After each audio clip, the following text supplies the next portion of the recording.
Donald Trump moving ahead with his agenda, but is he pushing the limits of presidential power? Hello, I'm Arnold Nine, and this is The Heat.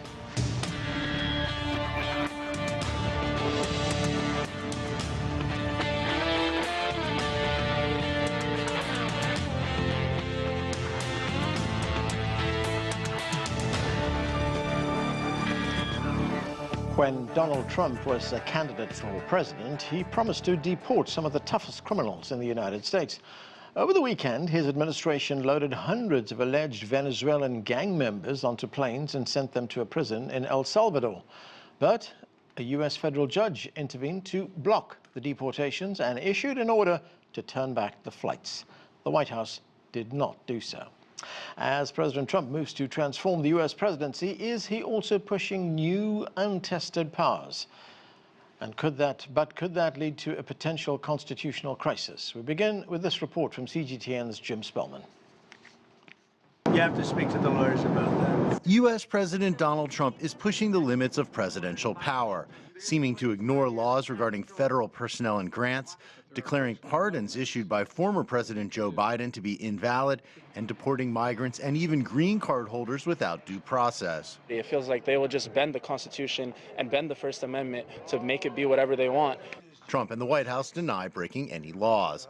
Many of these cases are being challenged in court. In some cases, the Trump administration appears to be disregarding court rulings while challenging the power of lower courts to issue nationwide injunctions against controversial policies facing legal challenges. John Fishwick is a trial attorney and former federal prosecutor appointed by President Barack Obama. Well, certainly President Trump and his legal team are pushing the outside of the envelope for what is the power of a president in our country.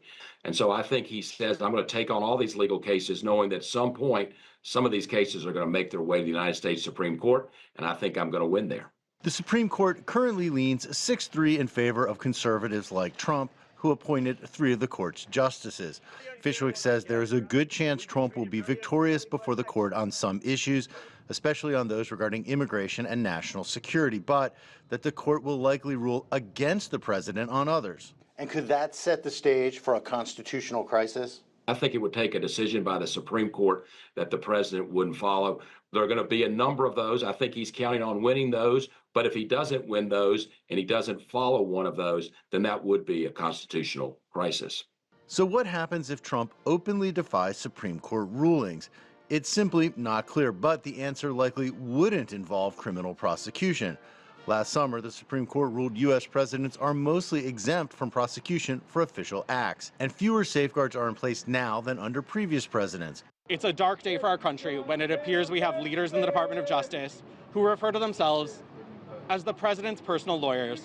Congress could seek impeachment, but the Republican majorities in the House and Senate make that politically unlikely, at least for now. We are a constitutional republic, and we will follow those laws.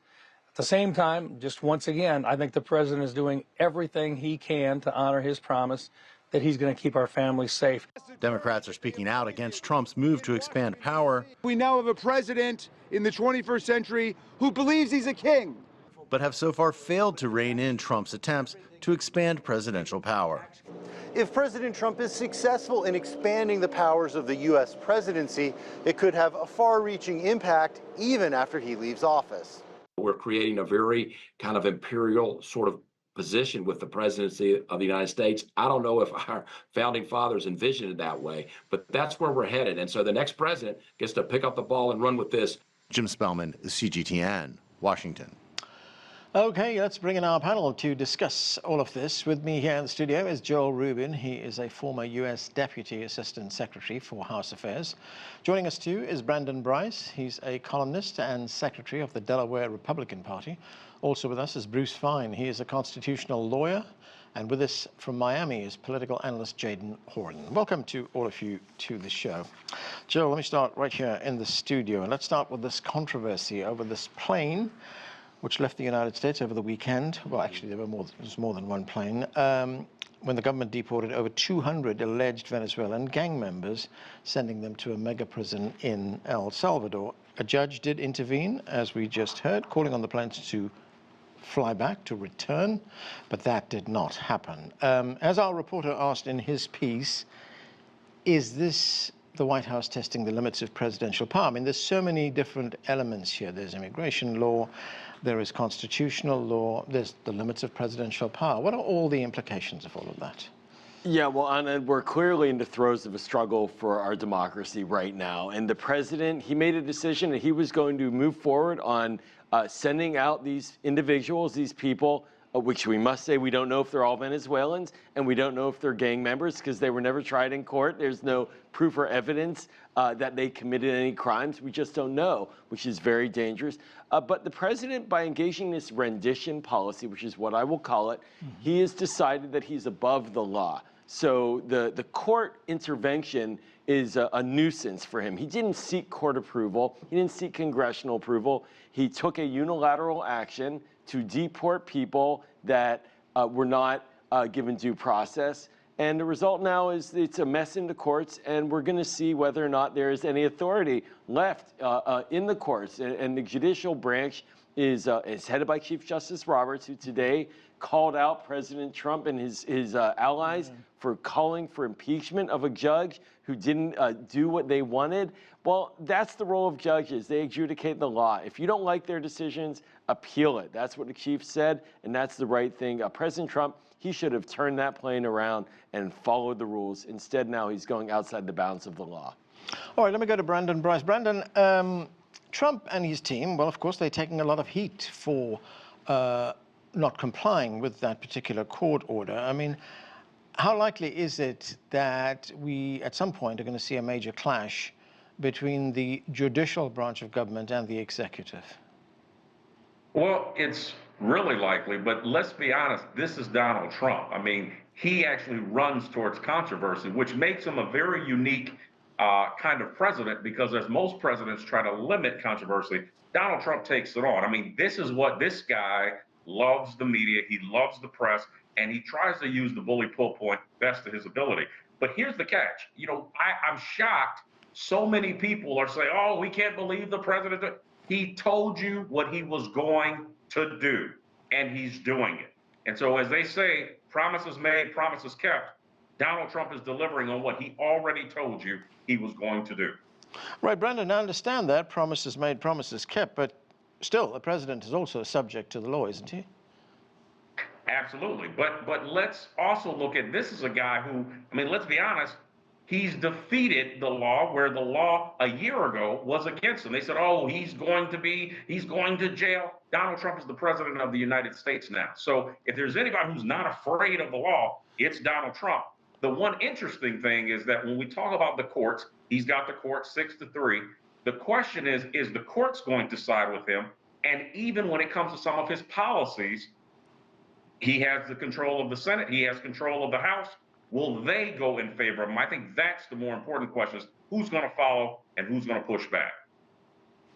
All right, let's go to Brice Fein. He is the constitutional lawyer. Brice, great to have you with us. Now, there, of course, has been pushback from the White House on the deportation of these men to El Salvador. The White House Deputy Chief of Staff, Stephen Miller, says the administration did not violate the judge's order, and Miller is criticizing the judge's order, saying that the ruling was unlawful. Let's listen to some of what Stephen Miller had to say.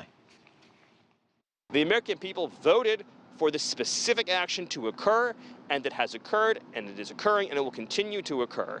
And the idea that a single district court judge has the authority to direct, as though they were the president, the movement of airplanes around the globe is, again, it is the most outrageous thing I've seen from a district court judge in my lifetime, but frankly, going back multiple lifetimes. So, Brice, one of the other things that Stephen Miller did say was that that particular law that President Trump used to deport these men to El Salvador is not subject to judicial review. So what do you make of that response? What's your assessment? First of all, elections don't override the Constitution. The whole purpose of a Constitution is to limit what a majority can do, whether it has a large majority or a small majority. So Mr. Miller doesn't understand the whole idea of a Constitution. Secondly, the Alien Enemies Act provides for bypassing the customary due process for deportations when there is a declared war against a foreign nation or that foreign nation has invaded the United States. The language is very clear. Now, everybody knows Venezuela has not invaded the United States. It has not declared war against the United States. The United States has not declared war against Venezuela. The administration is making up a completely deranged argument that because these alleged gang members are part of the government of Venezuela, and therefore they're acting on behalf of Venezuela, which of course has zero factual foundation. Now, the reason why the argument was made that once the president says there's an invasion or we're at war, there can be no judicial review is because there isn't any evidence to support what they're asserting.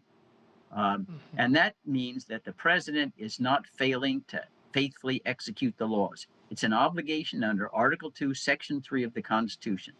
Now, what happens if he doesn't faithfully execute the laws? I worked every day of the Watergate scandal. And Mr. Nixon was impeached and he ultimately resigned when it was clear he would be convicted in the Senate for failing to faithfully execute the laws. There were the laws prohibiting any cover-up of a crime, which was true with regard to the burglary of the Watergate premises of the Democratic National Committee.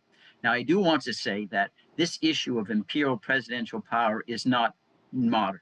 It goes back as far as Harry Truman saying that during the Korean War, he needed no authority to go to war. He could seize steel mills on his own. The U.S. Supreme Court in 1952 said, no, you can't do that. You still have to comply with the law. But since that time, executive power has continued to grow, both Democrats and Republicans, and now the roost is coming home, and we're seeing what we end up with. Now, Brice, Trump also called for the impeachment of that judge who issued that order, and that prompted a response from the United States Supreme Court Chief Justice John Roberts, who said impeachment is not an appropriate response to disagreement concerning a judicial decision. What is your view on Judge Roberts' statement? I mean, was there a broader message in there? Yeah, there certainly was a broader message, because this comes with the background of Mr. Trump and the Attorney General and other members of administration and the Vice President suggesting that they don't need to comply with court orders that they don't agree with. That suggests that Mr. Roberts, the Chief Justice, wants to send a message before we reach that precipice. This was an early clash, and now he's testing the waters. It is characteristic of Mr. Trump, anybody who criticizes him in any way, even if he's got his hair combed wrong, he takes after them. It will be interesting to see if Mr. Trump now seeks to retaliate and uses his typical uncouth, vulgar language to attack Chief Justice John Roberts. If he does that, then I think it's clear we are headed to a time when it's only a few weeks before Mr. Trump will flout a court order. And remember, we already have, as we speak now, a case in the U.S. Supreme Court concerning his executive order repealing the constitutional right of birthright citizenship. And that is a situation where it might be Mr. Trump believing he has support on immigration would tell the Supreme Court he's not going to comply the order. So we're coming to a crisis very fast.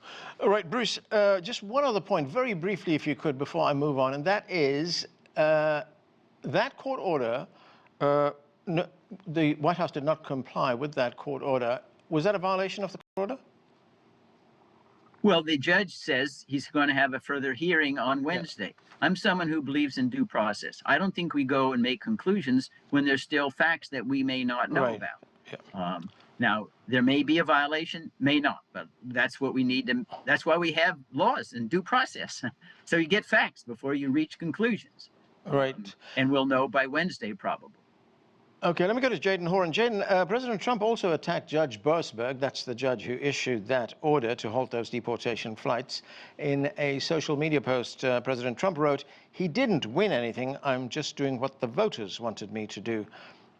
Is that a message that's going to sit well with the president's Republican base? I mean, the president, like any elected official, is supposed to be responding to the needs of those that elected him. The broadside against the judge, I think, is completely expected from the president. And this conflict between the executive and judiciary is not new, nor is it unique to President Trump. The language used to attack the judiciary is not unique to President Trump. In fact, we know that Joe Biden directly critiqued the Supreme Court numerous times. We know that Barack Obama critiqued the Supreme Court. Both of those broke, at the time, precedences by the executive to critique the Supreme Court.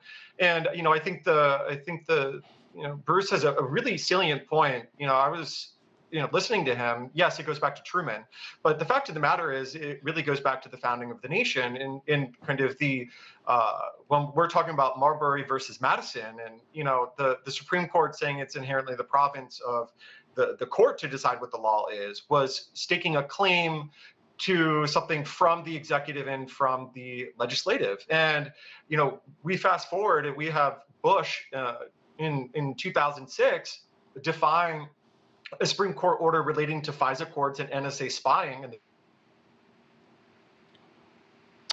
times when he was president. Okay, Jaden, we'll try and get back to you, Jaden. Joel, let's look at the politics of all of this. As Brandon Brice pointed out, the president made these promises when he was campaigning for the job. He's now implementing those promises. Does that make it really harder for the Democrats to push back on this, because the president is doing what he promised? Well, certainly the president is doing what he said he would do. Yeah. And I agree with my colleagues on the panel. This should not be a surprise. It's not a surprise to me. It's not a surprise to most people in the Democratic Party who've been watching this man up close and seeing what he says and how he operates. But that doesn't make it right. And it doesn't mean that it's popular amongst the broader electorate. The American people do not want to throw out American democracy. They did not elect a king. They did not elect somebody who can flout the law and call for the impeachment of judges if they don't like their decision. I get your point, but the American people do want to throw out people who are described as hardened gang members. And that is where it's a very clever move, and I have to say, for the president and his team to move on this, these alleged gang members and to send them abroad to a supermax in El Salvador. But there is a way to do this, and this is not building up credibility for the broader program of dealing with the immigration crisis that President Trump says he was elected to deal with, and he's going to lose credibility overall across all arguments. Now, any decision he makes, he can basically be looked at by voters, and they'll say, well, is this legal? Is this legitimate? Every single time now that he goes forward, and included, I have to add, the government, the erasure of many government agencies and programs that he's doing. It was just today challenged in court at USAID that they need to restaff it because it was done illegally. Congress has to step in and start to lay down some rules here. Right, Congress has to step in. Why hasn't that happened? Because unfortunately they are cowed, and it is politics, and they're gonna, and Chuck Schumer as well, the leader of Democrats, he caved, unfortunately, and I think we're right now in a moment where Donald Trump does have a lot of open field in the political playing field. Brandon Brice, President Trump does have a history of going after judges and prosecutors whom he believes have been very unfair towards him. But critics say, he's using the justice system, he's weaponized it here for political purposes in order to settle old scores, to which you would say what? I agree. The Teflon Don realizes that they tried to get him a year earlier. It didn't work. They came up with all of these, charges. Well, clearly he's the president of the United States now. And the interesting thing is the American people want deliverables. They don't want sound bites and talking points. Because when you think about it, going back to Biden, going back to Obama, they talked about balancing the deficit, but they didn't do anything about it. Donald Trump is actually delivering on his cause. And whether you like the guy or not, what he's proven to do is he's proven to, again, promises that he made, he's keeping them. Now, what's interesting, though, when you talk about settling these scores with the Judicial Department, it's interesting because the reality is, if you look at the marketing of what this is saying, he's sending those criminals back. And just the soundbite of that, middle America, they're all for it. Or anybody who wants a safer country, who wants a nation that where people can feel comfortable to walk down the street, Trump is delivering on that. And so it's interesting that to see how the Democrats are going to play at the fact that this is a guy who is not only delivering on his promise, but he's focusing on keeping Americans safe. Joe Biden couldn't do that. So it's going to be interesting to watch and see how this plays out. And essentially, who's going to be with him, whether it's the courts, whether it's the Congress, and what Democrats. I mean, even if you look at Fetterman, who's starting to sound like a Republican, ironically, out of Pennsylvania, or even if you look at Simone Sanders, who served under Joe Biden, is now talking about becoming an independent. You know why? Because the Democratic policy ain't working. You want to say something? Well, the only thing I'll add or say here is that I don't quite think we can conclude that it's working, that there's deficit reduction. Yeah. A lot of the data that Doge is putting out there, Elon Musk seems putting out there, is false. And then we'll also see likely a big tax cut for the billionaires that's going to blow up our deficit once again. All right, Bruce, there was something else which was raised in the report which we played at the beginning of the show, and that was by the lawyer there, John Fishwick, who said that, look, at some point there's going to be a tipping point where all this is going to be tested in the United States Supreme Court, and that is when we'll see which direction all this is going in. What do you think is going to bring a head to this? Well, there are two possibilities, I think, to get there fast. One, I say there's already an effort to have the U.S. Supreme Court curtail lower court rulings rejecting Mr. Trump's view that an executive order can repeal Section 3 of the 14th Amendment and end birthright citizenship. That's already in the court. We already had a previous 5-4 majority against Mr. Trump with regard to a court order requiring that certain funds that had been appropriated by Congress be expended, where he's trying to withhold it. And then we have this case right now, which I think is a strong candidate to go up to the Supreme Court, because I believe what the other gentleman said, at least politically, it seems a good ground to fight on. But I want to underscore there has not been any adjudication that any of these people who were deported were members of gangs, did anything wrong. Yeah. He could have picked up you or me and said, okay, you're a gang member. Sorry, you don't get any due process. You can't dispute it. I mean, it's like saying if you think someone's committing murder, you just go out and shoot them or put them to capital punishment and say, well, why do we do trials? That's the difference between civilization and the law of the jungle, is we do trials before we sanction people. I'm all in favor of removing people who have been proven members of gangs, but I do believe, just like murders, even the defendants at Nuremberg who'd been accused of genocide got due process. Yeah. I say that's what makes us civilized, makes us different from other countries. And that's what really is at stake right here. Jadan Horyn, what do you make of that? I mean, there seems to be so much that was flouted here in terms of due process rights for those people who were deported, just for the whole process of how the law works. I mean, I can say that this is something that's done by every president, and it doesn't necessarily make it okay, but we do know that Bush allowed the warrantless spying on American citizens, and ultimately the courts did intervene. Ultimately, they set up FISA courts, and you know, for civil libertarians, that is pretty much a draconian extra-constitutional mechanism to allow spying without proper due process, and those continue to go on, and we're 20-plus years since then. So yes, there is an important point here about due process, but there's also an important point about the extension and expansion of presidential powers and the role that the other branches do have. And ultimately, that's not down to a single federal judge. That would be done, you know, by the other branches. And the problem is that this is a political question ultimately more than it is a constitutional or legal question.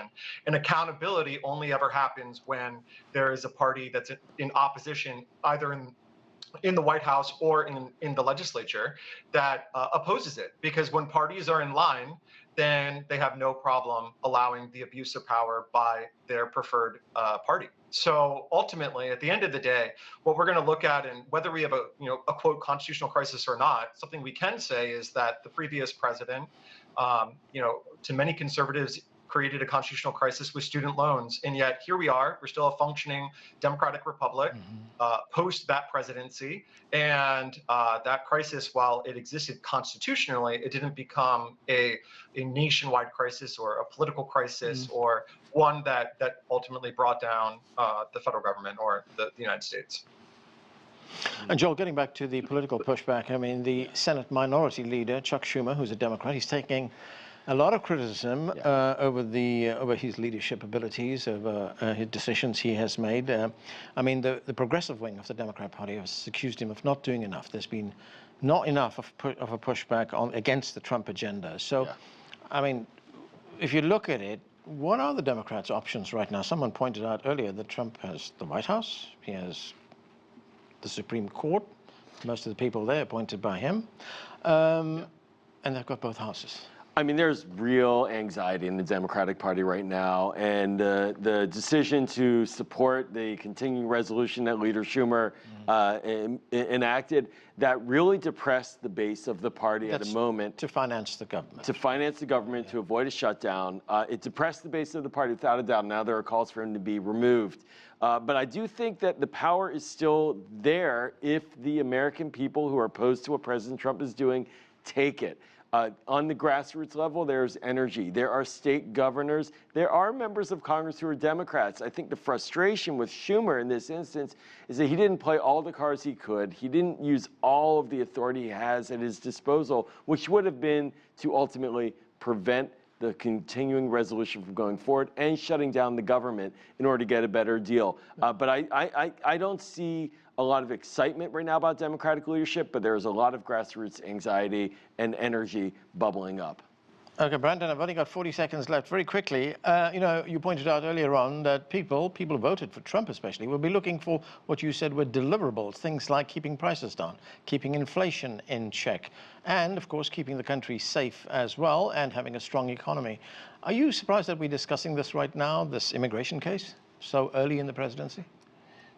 No, I mean, Trump knew most presidents, you can tell in the first 100 days how they're going to be. Trump knew coming out of the gate, he had to show the American people who he was. But more importantly, one of the things, if you look at what he's doing, he's showing the American people the amount of waste that came out of his Democratic predecessor, and it's working. Okay.